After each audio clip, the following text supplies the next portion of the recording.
The gavel crashed down with the weight of false authority, its echo reverberating through the mahogany-paneled clubhouse ballroom, where crystal chandeliers cast fractured light across a scene that belonged in a dystopian nightmare. Professor Danielle Harper stood in handcuffs before a jury of hostile homeowners, their faces twisted with righteous indignation as Officer Bradley Morrison adjusted his ill-fitting uniform and cleared his throat with theatrical importance. "This community court is now in session," Morrison declared, his voice carrying the pompous weight of someone drunk on manufactured power.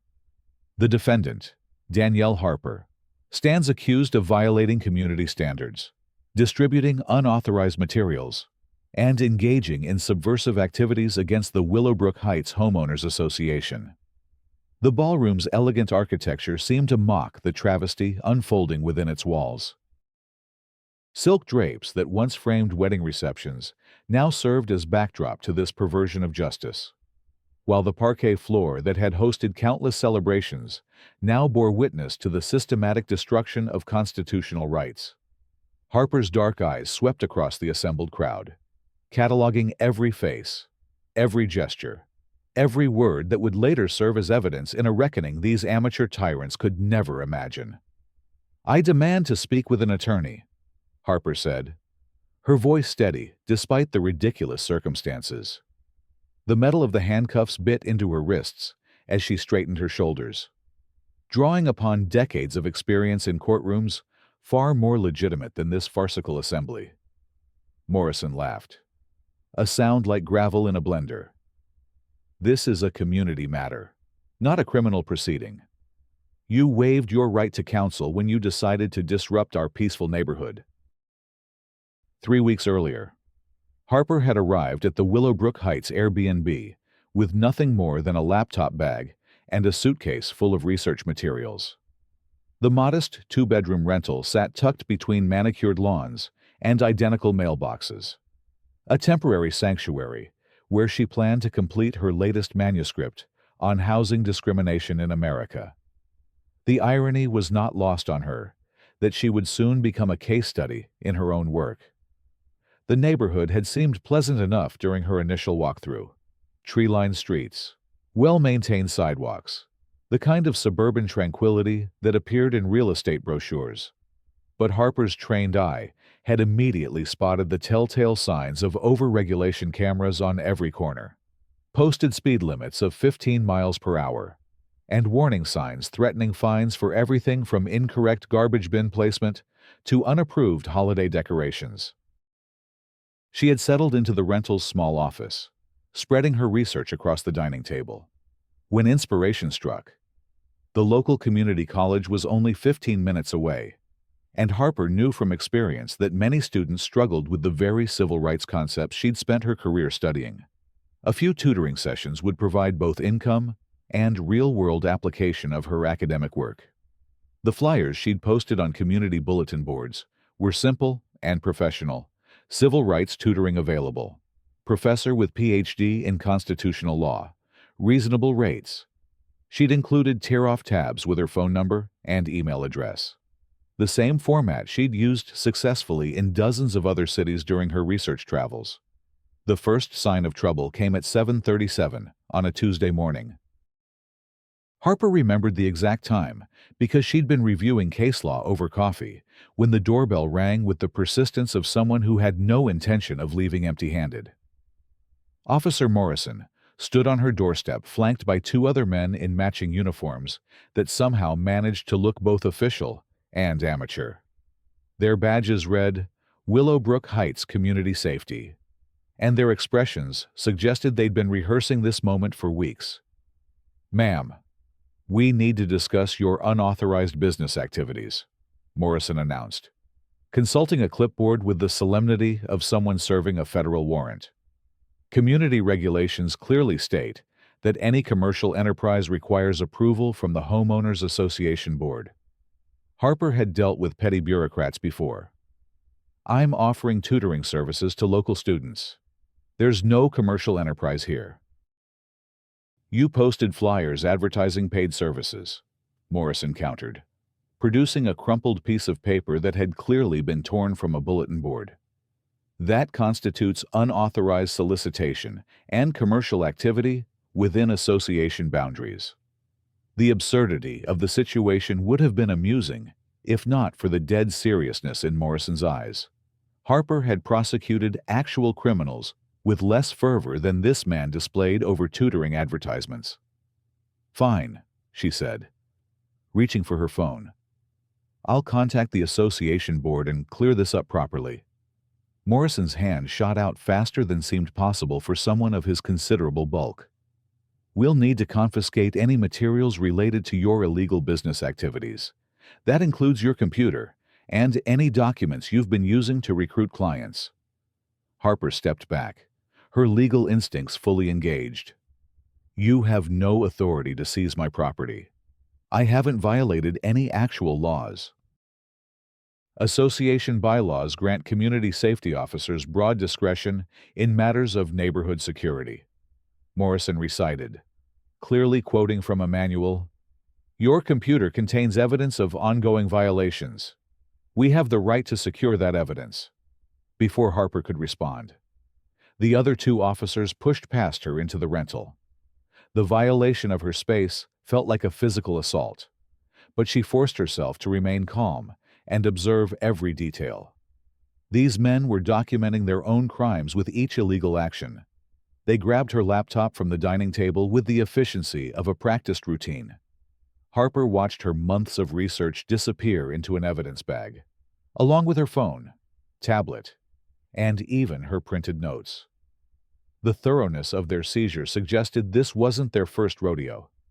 "You have 24 hours to appear before the community court," Morrison announced, handing her a formal-looking document.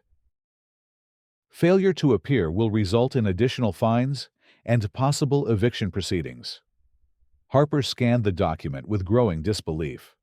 The charges included unauthorized business operations, solicitation without permit, and possession of subversive materials. The last charge made her blood run cold. In her experience, only the most corrupt officials threw around terms like subversive when describing academic research. After the officers left, Harper attempted to use the landline in the rental to contact her attorney, only to discover the service had been disconnected. When she tried to access her bank account online, using the rental's computer, she found her credit cards had been frozen pending investigation of fraudulent activity.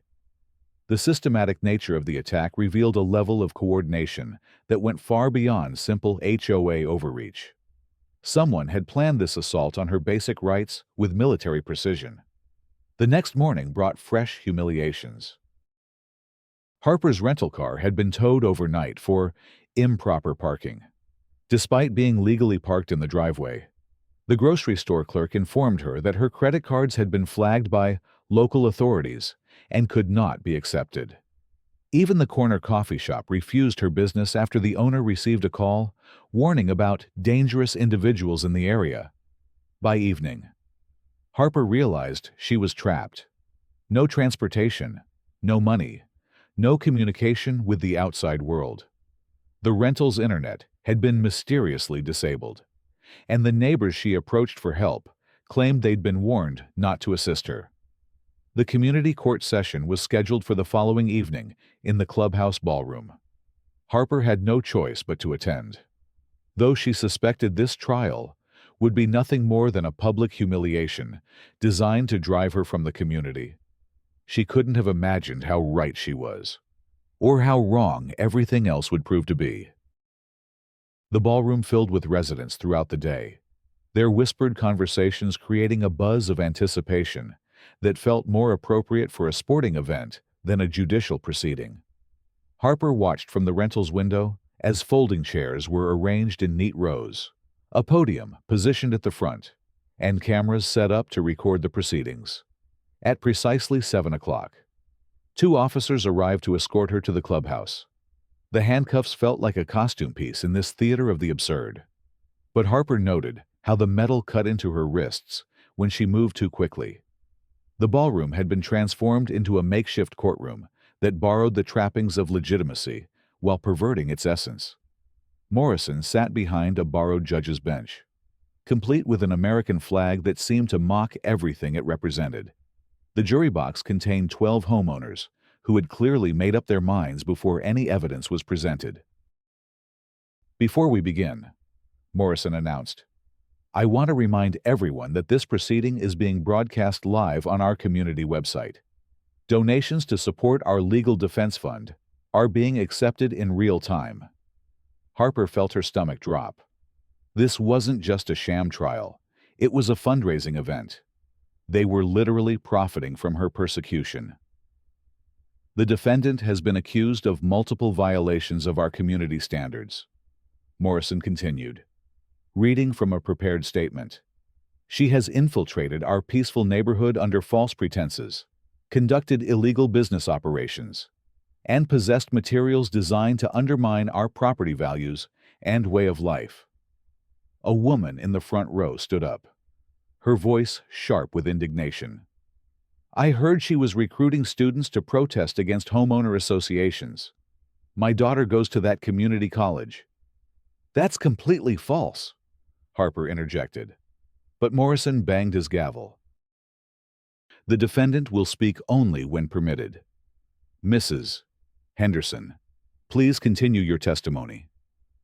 Mrs.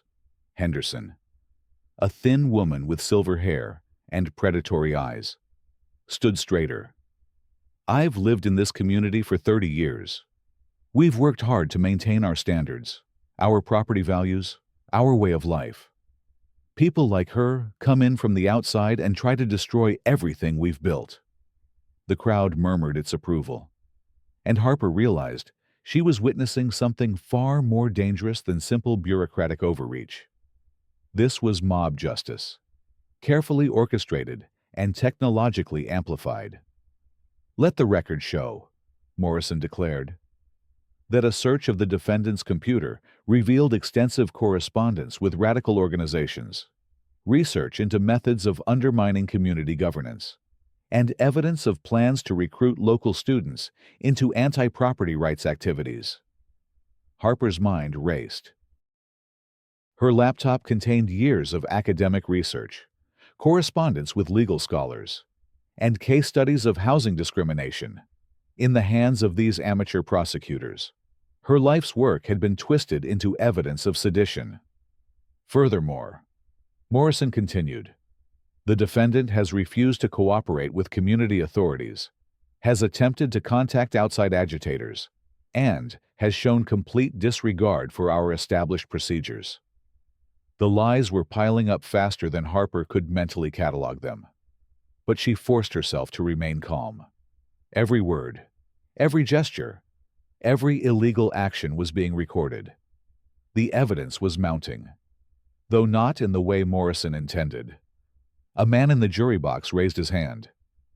"I want to know why she really came here. Nobody rents a place for 3 months just to write a book."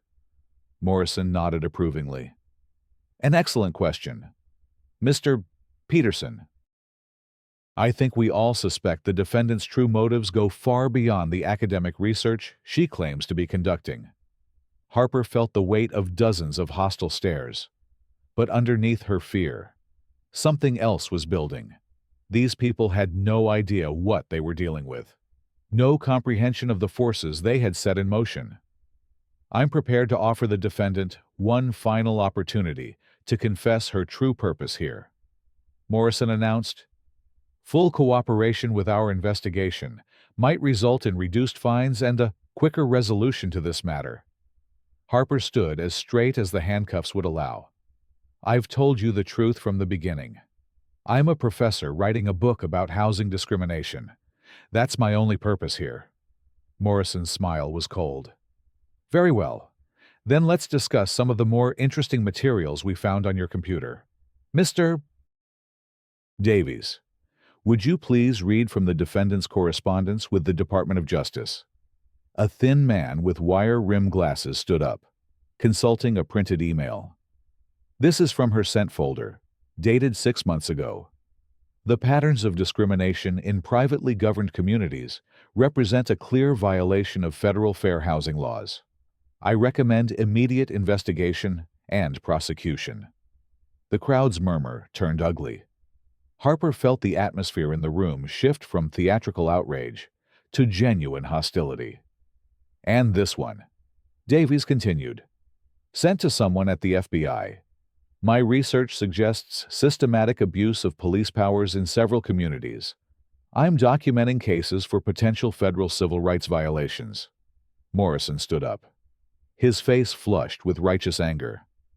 "Ladies and gentlemen, we have in our midst a federal agent, sent here to destroy our community from within. This woman is not a professor. She's a spy, gathering intelligence to use against law-abiding homeowners." The crowd erupted in shouts of outrage. Someone yelled, "Traitor!" from the back of the room. Another voice demanded immediate expulsion. Harper felt the mob's energy building towards something that could turn dangerous very quickly. But Morrison wasn't finished. "I have here a warrant to search the defendant's rental property for additional evidence of her espionage activities. Officers Williams and Torres will conduct a thorough investigation while we complete these proceedings." Harper watched two more amateur policemen leave the ballroom, presumably to ransack her temporary home. The violation felt personal, but she forced herself to remain focused on the bigger picture. Every illegal action they took was building the case against them. "Now then," Morrison continued, "let's discuss the appropriate punishment for these crimes against our community." "Mrs. Henderson stood up again. "I say we contact Immigration and Customs Enforcement. People who hate America shouldn't be allowed to stay here." "I'm a natural-born American citizen," Harper said quietly, but her voice carried clearly in the sudden silence. "That's what they all say," Peterson called out from the jury box. "Prove it." Harper realized she had reached the moment of truth. These people had pushed far beyond the boundaries of law, decency, and basic human rights. They had violated federal statutes, trampled constitutional protections, and committed acts that would result in serious criminal charges. But they had also made one crucial mistake. They had no idea who they were dealing with. "My name is Professor Danielle Harper," she said, her voice carrying the authority of someone who had spent decades in courtrooms facing down actual criminals. "I hold a PhD in constitutional law from Harvard University. I've published 4 books on civil rights legislation and testified before Congress on housing discrimination." The crowd settled into an uneasy quiet, sensing something had shifted in the room's dynamic. "For the past 2 years," Harper continued, "I have served as special counsel to the United States Attorney General on fair housing enforcement. My job is to identify and prosecute systematic violations of federal civil rights laws."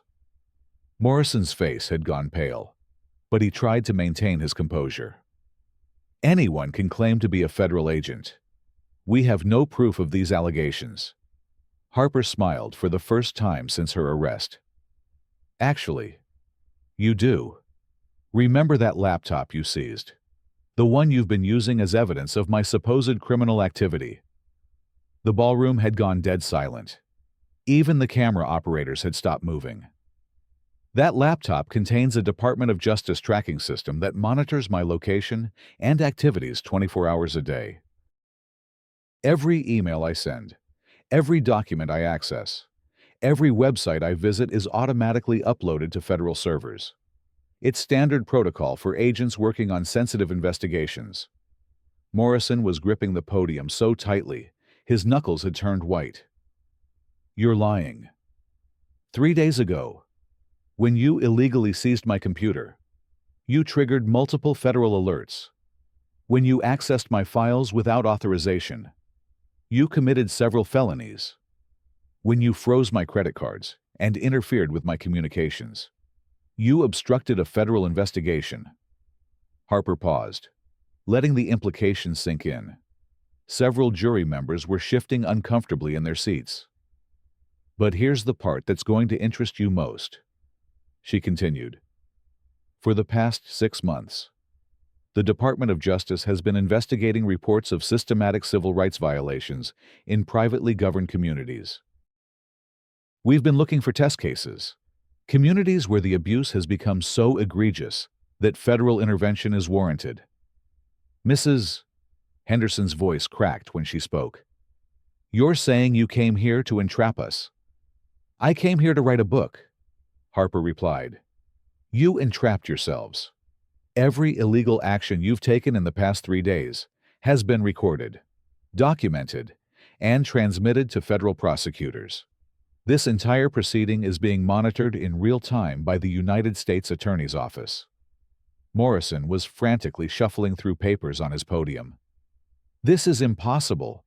Our legal counsel assured us that association bylaws provide full authority for community policing."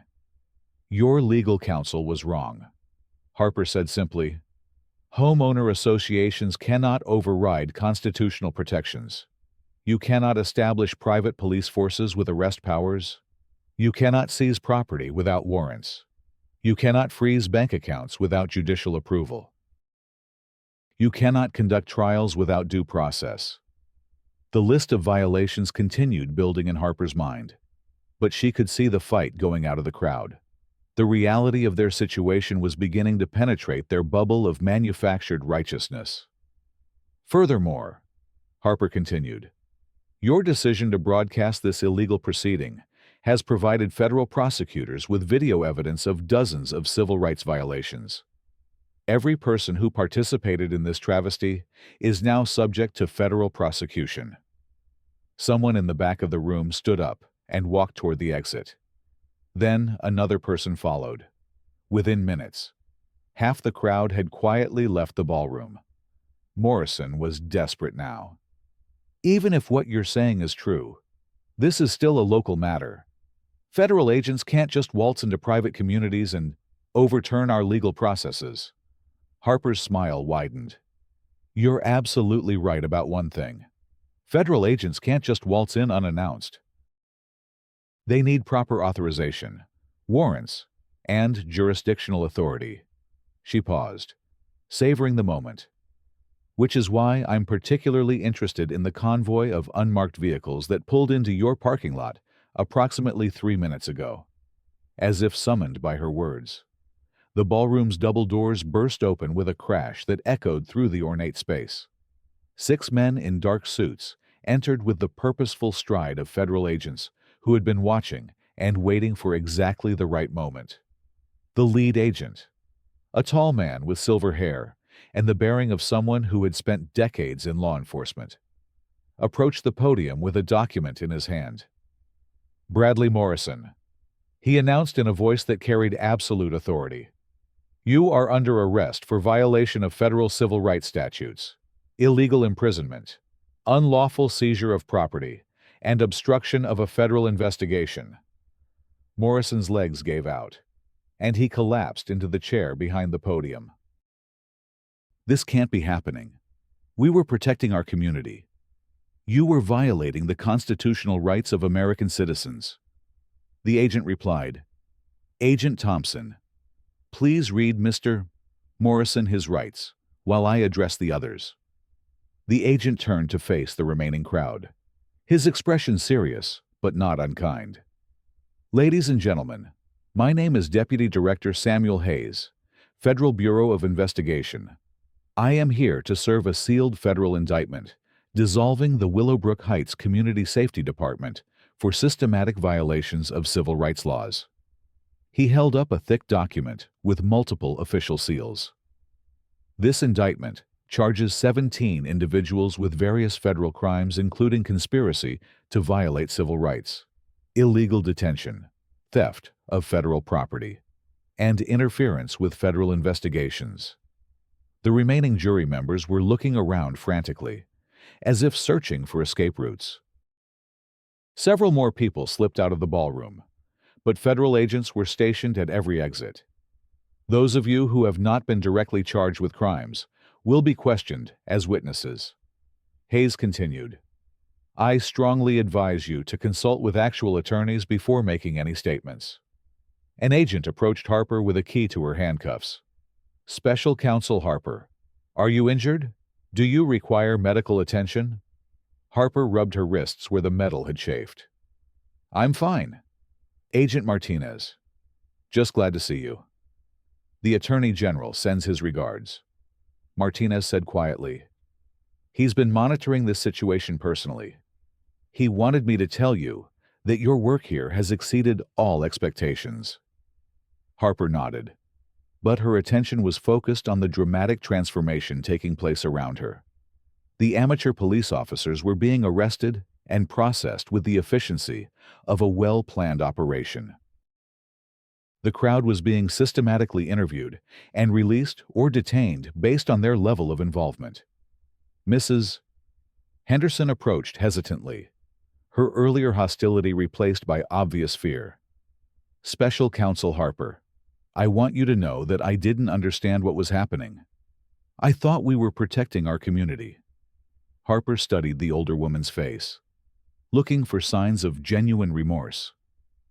Mrs. Henderson, protecting your community doesn't require violating other people's rights. Real protection comes from upholding the law, not breaking it. What's going to happen to us? Henderson asked, her voice barely above a whisper. That depends on several factors. Harper replied. Your level of involvement, your willingness to cooperate with federal investigators, and your commitment to making things right. Hayes approached them, overhearing the conversation. Ma'am, I understand you're concerned about the future of your community. Let me assure you that the federal government's interest is in restoring constitutional order, not destroying your neighborhood. Henderson nodded nervously. What does that mean? Exactly. It means you'll be getting a new homeowner association board, elected under federal oversight. Hayes explained, your community police force will be disbanded and replaced with proper law enforcement, and you'll be receiving extensive education on civil rights laws and proper governance procedures. Harper watched as the last of the amateur officers was led away in handcuffs. Morrison looked broken, his grandiose authority reduced to the reality of federal prosecution. The other officers seemed stunned, as if they couldn't comprehend how their little kingdom had collapsed so completely.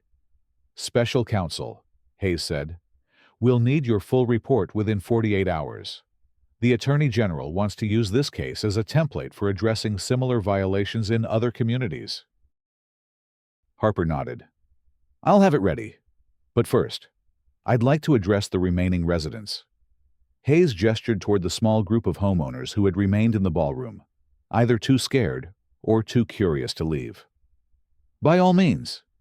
Harper walked to the center of the room, no longer a defendant, but a federal prosecutor addressing citizens whose rights she was sworn to protect. I want you to understand something, she began, her voice carrying clearly through the ornate space. I didn't come here to destroy your community. I came here to write about communities like this one. Communities where fear and prejudice have been allowed to override law and decency. She paused, looking around the room at faces that showed confusion, fear, and in some cases, the beginning of understanding. What happened here didn't happen overnight. It was the result of good people allowing bad people to accumulate power. It was the result of choosing comfort over justice, conformity over courage. An elderly man in the back raised his hand tentatively. What happens now? How do we fix this? Harper smiled, the first genuine smile she'd shown since arriving in Willowbrook Heights. You fix it by participating in your own governance. You fix it by demanding transparency and accountability. You fix it by remembering that a strong community protects the rights of everyone, not just the people who look like you or think like you. Another resident, a middle-aged woman with kind eyes, spoke up. We're ashamed of what happened to you. Is there anything we can do to make amends? Harper considered the question carefully. Actually, there is. I'd like to propose that this clubhouse, this building where constitutional rights were violated, be converted into something that serves the broader community. A place where people can get legal help, learn about their rights, and work together to solve problems without resorting to illegal vigilantism. Hayes nodded approvingly. The federal government would be willing to provide funding for such a project, particularly if it serves as a model for other communities. Over the following weeks, the transformation of Willowbrook Heights became a national news story. The community police force was disbanded, its members facing various federal charges ranging from civil rights violations to theft of federal property. Morrison received the harshest sentence, 5 years in federal prison, plus restitution to Harper and other victims of the illegal police force. The homeowner association was restructured under federal oversight, with new bylaws that explicitly prohibited discrimination and guaranteed due process rights. The community elected a new board that included residents who had previously been marginalized or excluded from governance. Most significantly, the clubhouse was transformed into the Harper Justice Center, a legal aid clinic that provided free services to residents throughout the region. The ballroom where Harper had faced her sham trial became a courtroom where real judges heard real cases under proper legal procedures. Harper completed her book 6 months later, dedicating it to the residents of Willowbrook Heights, who learned that true community strength comes from protecting everyone's rights, not just the rights of the powerful. The book became a bestseller and required reading in law schools across the country. On the first anniversary of her arrest, Harper returned to Willowbrook Heights for the dedication ceremony of the Justice Center. The same ballroom that had witnessed her persecution now hosted a celebration of civil rights and community redemption. Mrs. Henderson, now a volunteer at the Justice Center, approached Harper during the reception. "I've been thinking about what you said that night, about protecting everyone's rights.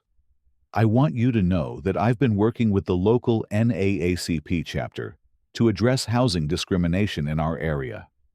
Harper smiled. "That's wonderful. Mrs. Henderson, how has the community responded?" "Better than I expected." Henderson replied, "It turns out that most people want to do the right thing. They just needed to understand what the right thing actually was." Harper looked around the transformed ballroom, watching children play while their parents attended a workshop on tenant rights. The crystal chandeliers cast the same fractured light, but now it illuminated hope instead of hatred, justice instead of prejudice. Hayes approached them, carrying a thick folder. "Special Counsel, I have some news you might find interesting. We've received reports of similar situations in 17 other communities across the country. The Attorney General wants to know if you'd be interested in expanding your research." Harper accepted the folder, already knowing her answer. "Deputy Director Hayes, I think it's time we had a national conversation about the proper role of private governance in American communities." As she spoke, Harper's eyes fell on a plaque mounted near the ballroom entrance. It read, "Dedicated to the principle that justice delayed is justice denied, and that the arc of the moral universe bends toward justice only when good people have the courage to bend it." The inscription was followed by a quote from her own book. "True community strength is measured not by how well we protect our own interests, but by how carefully we guard the rights of those who cannot protect themselves." Harper smiled as she watched the evening unfold around her. The same space that had once hosted a travesty of justice now served as a beacon of hope. Proof that even the most corrupted institutions could be redeemed when good people chose courage over comfort. The scales of justice, so long unbalanced by fear and prejudice, had finally found their proper equilibrium. And, in that balance, a community had found its soul.